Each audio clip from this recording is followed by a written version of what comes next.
Quero saber se vocês conhecem a Maya Angelou. Ela não é muito conhecida aqui no Brasil, mas ela precisava ser, então eu vou falar sobre ela hoje, sobre esse livro aqui, ó, Mamãe e Eu e Mamãe. Presta atenção.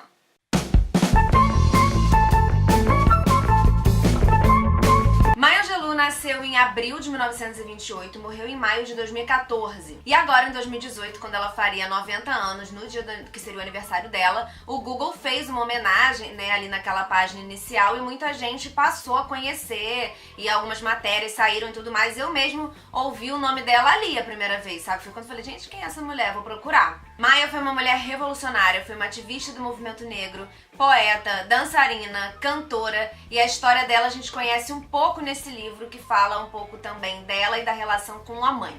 Maya nasceu no Illinois, em St. Louis, e ficou morando entre lá e a Califórnia na infância, uma infância que foi super complicada. Pra vocês terem uma noção, a Maya ficou 5 anos sem falar nada, de boca fechada, porque com 7 anos ela foi estuprada pelo namorado da mãe. Ela não morava com a mãe efetivamente, foi numa visita, a gente vai falar sobre isso. Ela foi estuprada por esse namorado da mãe, e aí ela meio que contou, e esse cara foi assassinado pelos tios dela. E ela se sentiu culpada pela morte do cara porque ela tinha falado, sabe? E aí ela ficou 5 anos sem conseguir abrir a boca, porque ela começou a ter medo das próprias palavras, uma criança, sabe? E nesse livro a gente acompanha momentos como esse, tudo isso perpassando a relação da Maya com a mãe. A Maya foi morar com 5 anos com a avó em outro estado, porque a mãe deu a Maya pra morar com a avó, a Maya e o irmão. Ela tem um irmão 2 anos mais velho, tinha esse irmão.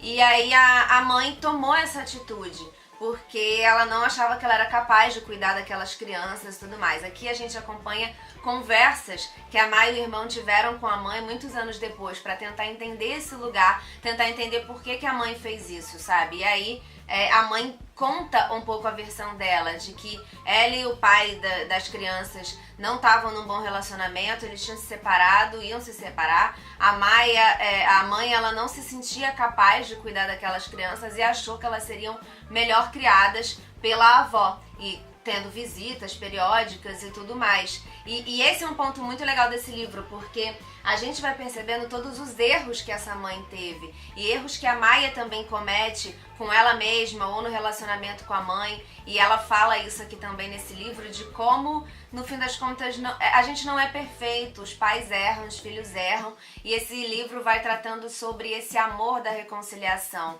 as duas estarem abertas para entender por que cada lado tomou determinada atitude, sabe? E isso que eu acho mais bonito desse livro. Porque essa decisão da Vivian foi uma decisão de uma mulher forte, é uma decisão difícil você pegar os seus filhos e dar pra sua mãe cuidar, sabe?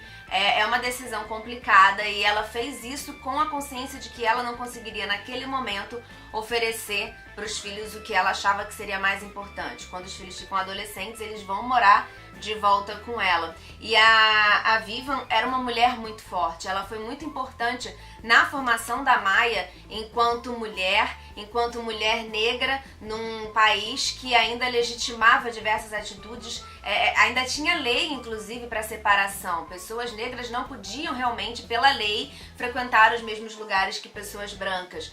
E a mãe da Maya, ela proporcionou uma vivência muito interessante para Maya, e ela tinha uma força absurda e ajudou a formar a Maya com toda a consciência política, com toda a noção do lugar que elas deveriam sim ocupar naquela sociedade, sabe? E não bastasse, né, ter toda essa questão racial, ainda era uma sociedade absolutamente machista, né? Como ainda é, mas naquela época as coisas, claro, eram muito piores. A Maya, apesar de tudo, ela correu muito atrás, foi um aprendizado que ela teve com a mãe muito forte. Com 16 anos, ela se tornou a primeira mulher negra a dirigir um ônibus, a ser motorista de ônibus em São Francisco. Logo depois, ela se tornou mãe solo muito jovem, né? Ela acabou tendo um filho de um relacionamento muito complicado. Esse livro também fala de relacionamentos abusivos e me levaram a outros pensamentos que eu vou falar mais à frente, a outras comparações. E ela foi mãe solo muito cedo, e ela desesperada, né, pensando o que a mãe dela ia achar, ela teve muito apoio. Isso não impediu Maya de seguir a carreira artística dela, que ela descobriu. Maya, por exemplo, foi trabalhar em Hollywood, ela escreveu filme, e aí, mais uma vez, ela percebeu toda a condição machista e toda a desigualdade racial que existia, a ponto de atores não quererem que ela tivesse no set, sabe, de gravação. Sendo que ela era muito importante em muitos aspectos ali naquele momento. E ela não estava sendo bem aceita, as gravações paravam meio quando ela tava, sabe? Com uma série de desculpas, uma série de questões que na verdade a gente sabe que eram por esses dois motivos principais, mulher e negra. Ela tem um poema muito famoso chamado Still I Rise, que se tornou como que um hino do movimento negro, que é Eu Me Levanto. Eu vou deixar um link aqui na descrição aqui desse vídeo dela declamando esse poema. É muito, muito bonito, gente. Vocês têm que ficar de olho nisso. E é muito doido porque, assim, a Maya, ela é pouco conhecida aqui porque os livros dela não foram traduzidos e o que foi traduzido é muito difícil de achar. Tipo, eles não são mais editados, você só acha em sebos, assim, muito, muito bons e tem que cavucar muito. Eu acho que, galera, esse trabalho que a editora Rosa dos Tempos fez de trazer esse livro aqui, todas as editoras realmente tinham que trazer mais Maya Angelou, porque é uma mulher muito forte. Além desse poema, eu vou deixar também um vídeo que um canal gringo fez mostrando 10 ensinamentos da Maya Angelou e vocês vão perceber como que é maravilhoso escutar essa mulher falar. E, cara, sério, depois de ler esse livro, então, tu quer abraçar essa mulher. É muito doido. E toda a participação da Maya no movimento negro, ela não foi só por meio da arte, assim, ela realmente militou do lado do Malcolm X, do lado do Martin Luther King, ela foi em missões humanitárias na África na década de 60, ela tava ali na luta no dia a dia também. E aí, na mesma época que eu tava fazendo a leitura desse livro, eu vi um documentário na Netflix chamado Roxanne, que conta a história de uma rapper gringa chamada Roxanne Shante, que ela não ficou muito conhecida também aqui no Brasil, mas ela ficou bem famosa lá nos Estados Unidos na década de 80. Ela tinha 14 anos e ela despontou, assim, ela fazia rimas com muita facilidade e tudo mais. E aí tem algumas cenas que eu percebi muitas semelhanças. É muito doido, porque a gente começa a perceber como as histórias, elas são tão repetitivas e tão tragicamente repetitivas, né? Ela tem uma cena que me marcou muito, muito, muito, que mostra ela deitada. A câmera sempre tá aqui no topo da cabeça dela, a gente vê ela meio que, não sei representar aqui, mas a câmera tá aqui, ela tá deitada, a gente vê ela deitada.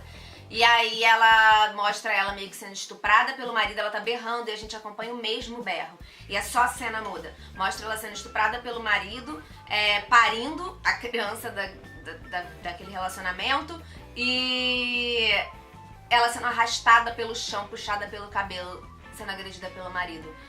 É surreal, assim, e eu percebi muitas semelhanças com a história da Maya em muitos momentos. Ela meio que passou por tudo isso e, sabe, dá um... que mostra realmente como que, apesar da diferença de idade, né, como que as histórias se parecem. Eu tô falando a rodo, a bateria da minha câmera está acabando, mas é pra dizer pra vocês que, ó, vou deixar todos os links aqui embaixo. Leiam Maya Angelou, conheçam, pesquisem mais sobre ela, vejam Roxanne pra conhecer essas histórias. E é isso, tá? Muito obrigada, editora Rosa dos Tempos, essa editora incrível, tem colaborado muito, feito várias coisas foda. E é isso, curte, comenta, compartilha, se inscreva nesse canal, diga o que vocês acharam. Beijo e até semana que vem.